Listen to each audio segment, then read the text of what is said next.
students, welcome on my channel. I am your teacher Fararif.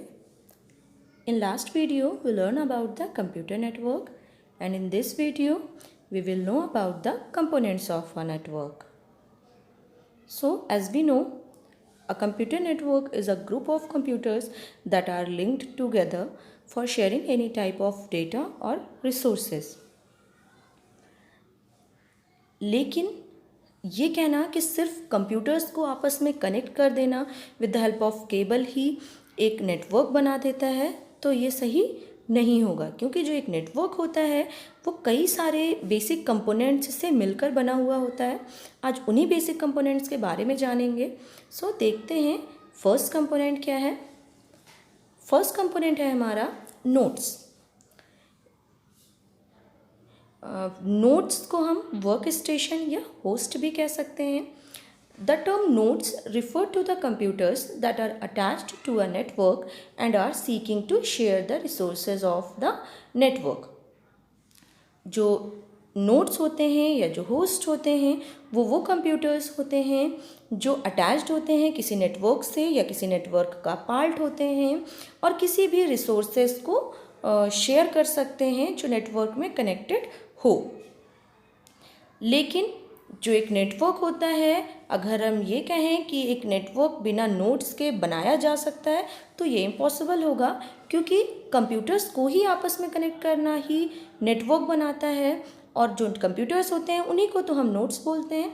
तो अगर nodes नहीं है means there is no network here. Now see the next component, that is server.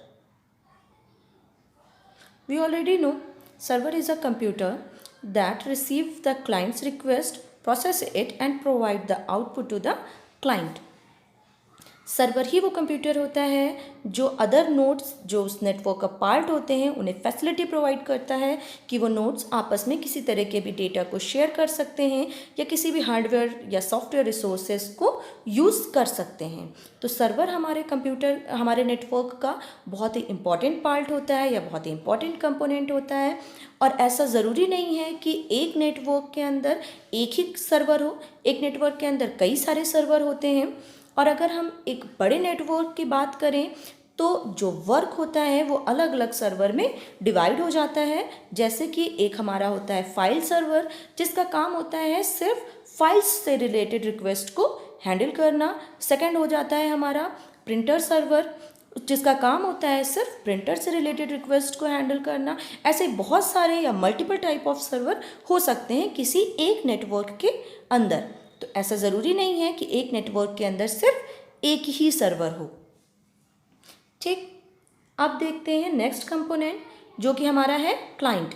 Client जैसा कि हम जानते हैं वो कंप्यूटर होता है जो किसी नेटवर्क से कनेक्टेड होता है, जो किसी भी रिसोर्स की या किसी भी डेटा की रिक्वेस्ट करता है सर्वर से। A computer that request for some services from a server is called a client, and a computer that serves the request of client computer is called a server. Now move on the next component, that is communication channel. A medium that is used in a transmission of a message from one point to another. एक ऐसा medium जिसकी help से हम एक जगह से दूसरी जगह किसी मैसेज को ईजिली ट्रांसफ़र कर सकते हैं, उसी को हम बोलते हैं communication channel. A communication channel can either be wired or wireless. Communication channels हमारे दो तरीके के हो सकते हैं, या तो वायर्ड कम्युनिकेशन चैनल हो सकता है या वायरलेस कम्युनिकेशन चैनल हो सकता है। Now know about the wired communication channel. When two computers are connected with the help of any cable is called a wired communication channel. It also known as guided transmission media. Guided transmission media means कि जब दो computers को हम wire या किसी cable की help से एक दूसरे से कनेक्ट करते हैं तो उनको हम पाथ उनका डिसाइड करते हैं। जैसे जैसे हम अपने वायर को मूव करते हैं या जिस जिस तरह से हमारा वायरिंग होती है उसी के अकॉर्डिंग हमारा जो डेटा होता है सेम पाथ को फॉलो करके ट्रांसमिट होता है। इसीलिए इसको हम गाइडेड ट्रांसमिशन मीडिया भी बोलते हैं। सेकेंड है हमारा wireless communication channel. Wireless communication channel को हम अनगाइडेड ट्रांसमिशन मीडिया भी बोलते हैं, क्योंकि इसमें किन्हीं भी दो कंप्यूटर के बीच में कोई भी केबल या कोई भी वायर नहीं होता है। ये वायरलेस टेक्नोलॉजी से एक दूसरे से कनेक्ट होते हैं, और जब ये वायरलेस टेक्नोलॉजी से एक दूसरे से कनेक्ट हैं तो ऑब्वियस सी बात है हम उनको पाथ डिफाइन नहीं कर सकते हैं। वो अपना पाथ खुद सर्च करते हैं एक पॉइंट से दूसरे पॉइंट पे मूव करने के लिए।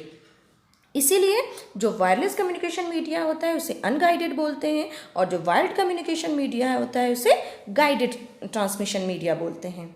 So next point is network hardware. Other than host and wiring, a network required specialized hardware to carry out various roles such as establishing connections, controlling network traffic, etc. Host और wiring या host और communication channels के अलावा और भी ऐसे बहुत सारे स्पेशल हार्डवेयर डिवाइसेस होते हैं जिनकी ज़रूरत पड़ती है हमको एक नेटवर्क को फॉर्म करने के लिए। उन हार्डवेयर डिवाइसेस के मल्टीपल टास्क होते हैं, जैसे कि किसी कनेक्शन को इस्टेब्लिश करना या किसी भी नेटवर्क ट्रैफिक को कंट्रोल करना। So let's know about some network hardware. First, the most important network hardware is Network Interface Unit, NIU, a device that helps to establish communication between the server and host. एक ऐसी device जो server और host के बीच में communication को establish करने में help करती है। This is at top among other networking devices and mostly used networking device. This is also known as network adapter card, Ethernet card and LAN card. It allows our PC to communicate with other PCs. जो NIU होती है network interface unit, वो एक ऐसी hardware device होती है जो दो कंप्यूटर्स को या दो होस्ट को आपस में कनेक्ट करने का काम करती है, ताकि वो आपस में ईजिली कोई भी कम्युनिकेशन परफॉर्म कर सकें, किसी भी तरह के डेटा को ईजिली ट्रांसमिट कर सकें। इस टाइम में जो सबसे ज़्यादा यूज़ होने वाला हार्डवेयर डिवाइस है किसी भी नेटवर्क में वो हमारा NIU ही है। कुछ और भी यूज़ होने वाले हार्डवेयर रिसोर्सेज होते हैं या हार्डवेयर डिवाइसेस होते हैं, जैसे कि hub, switch, router, repeater, bridge, बहुत सारे ऐसे डिवाइसेस होते हैं जो किसी भी नेटवर्क को में यूज़ हो रहे होते हैं उनमें ईजिली कम्युनिकेशन को इस्टेब्लिश करने के लिए, जिनको हम आगे डिस्कस करेंगे। अब मूव करते हैं नेक्स्ट कंपोनेंट पर, जो कि हमारा है software. The software layer of a network make networking possible. जैसे कि बहुत सारे हार्डवेयर डिवाइसेस होते हैं जिनका यूज़ होता है किसी भी नेटवर्क को इस्टेब्लिश करने में, ऐसे ही बहुत सारे सॉफ्टवेयर्स भी होते हैं जिनका यूज़ होता है किसी भी नेटवर्क को इस्टेब्लिश करने में। तो कुछ सॉफ्टवेयर्स होते हैं जैसे कि कुछ इंपॉर्टेंट प्रोटोकॉल्स होती हैं और कुछ नेटवर्क ऑपरेटिंग सिस्टम्स होते हैं। प्रोटोकॉल, जैसे कि हम जानते हैं, प्रोटोकॉल हमारे वो सेट ऑफ रूल्स होते हैं जो किन्हीं भी दो कंप्यूटर्स के बीच में इजीली कम्युनिकेशन को इस्टेब्लिश करने में हेल्प करते हैं। बहुत सारी प्रोटोकॉल्स होती हैं जो आगे पढ़ेंगे हम, कुछ उनमें से हम जानते हैं और कुछ नई प्रोटोकॉल्स होती हैं जिनको हम आगे नेक्स्ट वीडियो में डिस्कस करेंगे। और कुछ नेटवर्क ऑपरेटिंग सिस्टम्स होते हैं जो हैंडल करते हैं नेटवर्किंग से रिलेटेड किसी भी टास्क को। और जो हमारा लास्ट कंपोनेंट होता है नेटवर्किंग का, वो हमारा होता है network services. These refers to the applications that provide different functionalities over a network, such as domain name system, file sharing and many more. So, आज हमने डिस्कस किया components of computer network, and in next video we will discuss about the types of computer networks. Students, आपको लग रहा होगा कि शायद ये सारे वो टॉपिक्स कवर हो रहे हैं जो आप पहले से जानते हैं, जो आपने पढ़ रखा है इन अ क्लास 9th, बट ये जो आपका वीडियोस मैं अपलोड कर रही हूँ ये आपकी सुमिता अरोड़ा का जो न्यू सिलेबस की बुक है उसके अकॉर्डिंग ही अपलोड हो रहा है। सो परेशान होने की कोई ज़रूरत नहीं है, आपको कुछ पुराना नहीं पढ़ाया जा रहा है, आपको सिलेबस के अकॉर्डिंग ही पढ़ाया जा रहा है। So I think that's enough for today.